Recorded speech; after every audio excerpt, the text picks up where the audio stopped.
you ever have someone humiliate you right when you're at your lowest? Someone you trusted, who looked you dead in the eye, laughed at your struggle, and made you feel small. Yeah, that happened to me. 2 weeks later, I walked into that same man's office, not as his employee, but as the new owner of his company. If you've ever been underestimated or looked down on when life hit hard, this story's for you. Hit that subscribe, drop a like, and share your best revenge moment in the comments. Because sometimes karma doesn't whisper. It shows up with a contract in hand. Let's dive in. My name's Mark Hensley, 44, born and raised in a small town outside Dayton, Ohio. I'm not special, just a working man. Construction, drywall, roofing. If it involved a hammer or sweat, I've done it. Married to my high school sweetheart, Laura, with 2 kids, Ethan and Mia. We lived paycheck to paycheck, but we had love, grit, and a roof, even if the roof sometimes leaked. For 10 years, I worked for a man named Richard Rick Colburn. He owned a mid-sized contracting firm, Colburn Contracting. Back then, it was a decent outfit,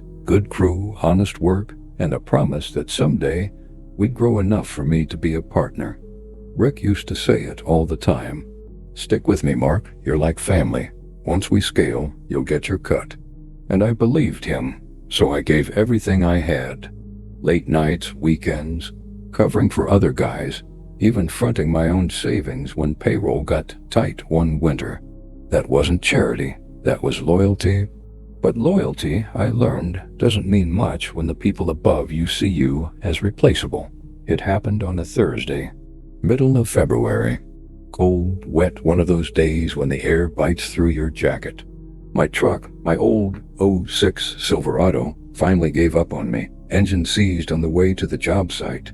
I barely managed to coast into the lot. I went inside, grease on my hands, pride already hanging by a thread, and I said, "Rick, I hate to ask, but could I get an advance? Just a few hundred to get the truck running. I'll pay it back from next check." He looked up from his coffee, smirked.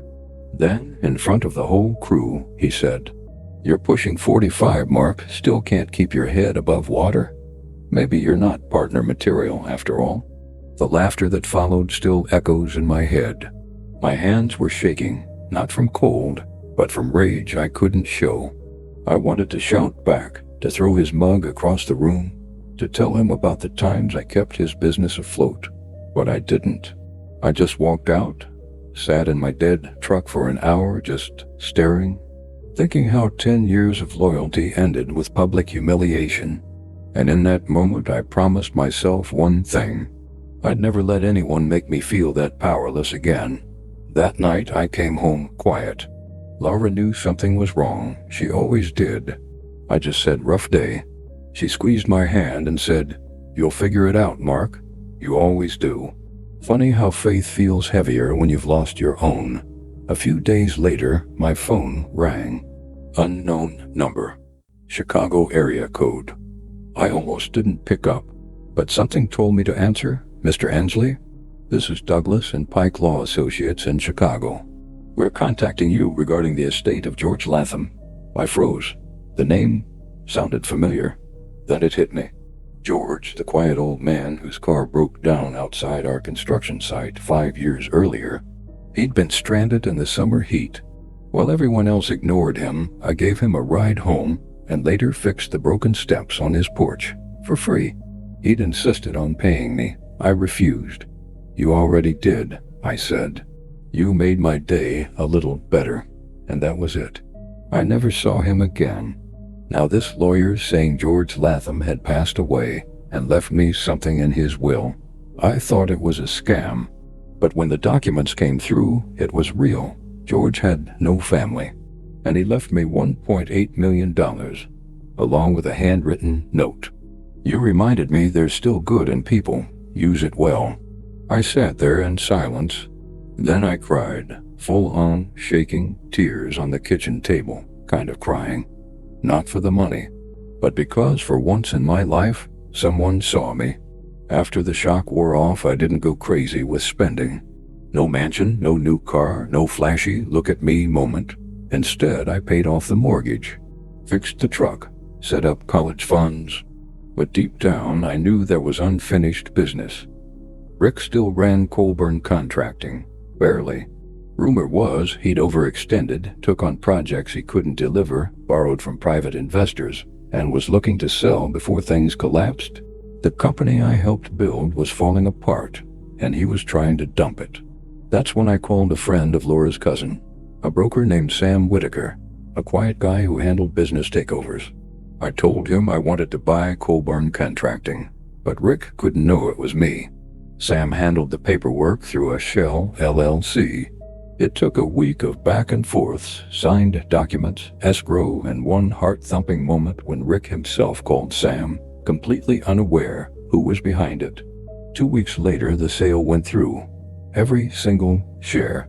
It was Monday morning when I walked into the office. Rick was there, pale, slouched, surrounded by boxes. He looked up, confused at first. Then his face drained. "Mark, what are you doing here?" I smiled. Not smug, not cruel, just calm. "Just came to see how my company's doing." The silence that followed was everything. He stammered. Your company?" I nodded and handed him the folder. The ownership transfer agreement, signed, sealed, legally binding. He scanned it once, then again. And when he reached the signature line, his jaw locked. It hit him. The employee he mocked was now the man who owned him. I'll be honest. It felt good. Not in a vengeful way, but in a cosmic balance kind of way. I didn't fire him on the spot. I could have. But that's not how I wanted to win. Instead, I said, "You're still finishing the Dayton site project. Once that's done, we'll talk about next steps." He nodded, silent, humiliated. For 2 months, he worked under me, the man he once called not partner material. The crew knew. Word spread fast, but I never gloated. I treated him fairly, professionally. Every time he came into my office, I'd see the same flicker in his eyes, the memory of his laughter that day, now replaced with regret. When the project wrapped, I called him in, gave him his severance, generous and clean. "No hard feelings, Rick, but this is where we part ways." He just nodded, no excuses, no fake smiles, just quiet acceptance. And when he walked out, I finally felt peace. It's been a year since then. My company is thriving. We rebranded to Hensley Contracting and Design. Same crew, same values. Just finally led by someone who remembers what it's like to work in the mud, not just behind a desk. We're profitable, expanding, and every payday, I make sure my workers get theirs before I get mine. Because I remember what it felt like to beg for an advance and get mocked for it. Sometimes I drive by that same stretch of road where George Latham's car broke down. I park for a minute, and I think about how one act of kindness changed everything. If I hadn't stopped that day, if I'd been too busy or too bitter, I might still be at that old desk, taking insults from a man who didn't deserve my loyalty. You know, people think revenge means getting even, but it's not about that. Real revenge is living better, with integrity, dignity, and peace. It's about proving to yourself that you were never the problem. They were. Rick taught me something important. There will always be people who mistake humility for weakness. But one day those same people will learn what strength looks like when you no longer need their approval. So yeah, my boss mocked me for being broke. 2 weeks later, I bought his company. Not out of spite, but because life gave me the chance to rise above it all, to repay cruelty with class. And if there's one lesson I'd share, it's this. Don't stop being good. Because sometimes the smallest kindness plants the seed for the biggest comeback. If this story hit home, hit that like button. It helps more good people find their voice. Subscribe for more stories where karma doesn't just knock, it buys the building. And tell me in the comments, what's your version of poetic justice?